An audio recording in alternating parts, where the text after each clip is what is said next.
ప్రియమైన సహోదరి సహోదరులారా, మీకు శుభవార్త. 2025 సంవత్సరంలో మొత్తం 365 అంశాలను మీతో పంచుకోబోతున్నాము. జనవరి 1వ తేదీ నుండి ప్రతిరోజు ఒక అంశము మరియు దానికి సంబంధించిన వాక్యమును పంచుకుంటాము. దయచేసి ఆ వాక్యములను వినండి, ధ్యానించండి మరియు ఆశీర్వదించబడండి. దయచేసి సబ్స్క్రైబ్ చేయండి మరియు మీ స్నేహితులతో పంచుకోండి. ధన్యవాదాలు.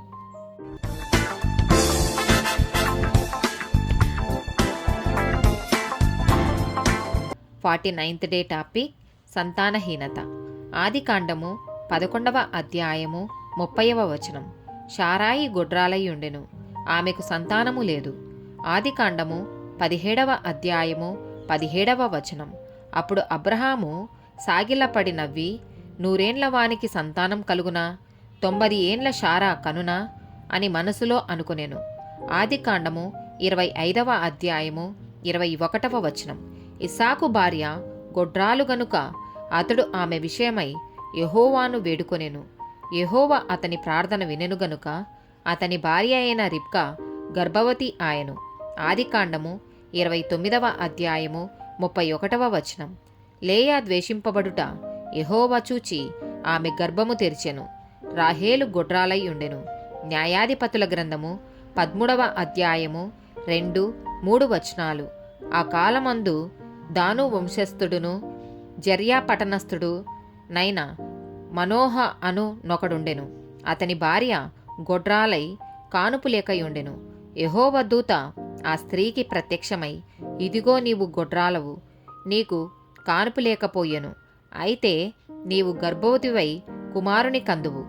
1 సమూయేలు గ్రంథము 1వ అధ్యాయము 1, 2, 5, 6 వచనాలు. ఎఫ్రాయిము మన్యమందు రామతాయి మొఫీము పట్టణపువాడు ఒకడుండెను. అతని పేరు ఎల్కన. అతడు ఎఫ్రాయిమీయుడైన సూపునకు పుట్టిన తోపు కుమారుడైన ఎలీహునకు జననమైన యెరోహోము కుమారుడు. అతనికి 2 భార్యలుండిరి.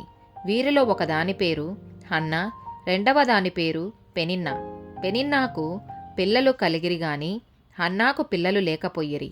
హన్నా తనకు ప్రియముగానున్నందున ఆమెకు 2 పాళ్ళు ఇచ్చుచూ వచ్చెను. యెహోవా ఆమెకు సంతు లేకుండా చేసెను. యెహోవా ఆమెకు సంతు లేకుండా చేసియున్న హేతువును బట్టి ఆమె వైరియగు పెనిన్నా ఆమెను విసిగించుటకై ఆమెకు కోపం పుట్టించుచూ వచ్చెను.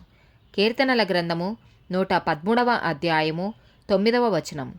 ఆయన సంతులేని దానిని ఇల్లాలిగాను కుమారుల సంతోషము గల తల్లిగాను చెయ్యును. యెహోవాను స్తుతించుడి. ఆమేన్.